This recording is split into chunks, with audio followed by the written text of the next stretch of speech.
عبدالوہاب نے بیان کیا، کہا کہ میں نے یحییٰ سے سنا، انہوں نے کہا کہ مجھے عمرہ نے خبر دی، کہا کہ میں نے عائشہ رضی اللہ عنہا سے سنا، آپ نے کہا کہ جب نبی کریم صلی اللہ علیہ وسلم کو زید بن حارثہ، جعفر اور عبداللہ بن رواحہ رضی اللہ عنہم کی شہادت غزوہ موطا میں کی خبر ملی تو آپ صلی اللہ علیہ وسلم اس وقت اس طرح تشریف فرما تھے کہ غم کے آثار آپ کے چہرے پر ظاہر تھے۔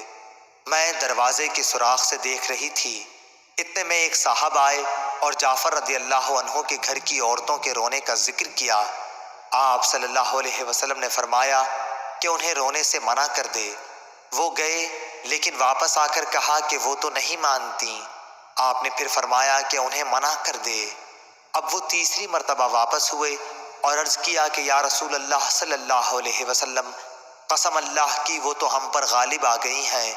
عمرہ نے کہا، حضرت عائشہ رضی اللہ عنہا کو یقین ہوا کہ ان کے اس کہنے پر رسول کریم نے فرمایا پھر ان کے منہ میں مٹی جھونک دے۔ اس پر میں نے کہا کہ تیرا برا ہو۔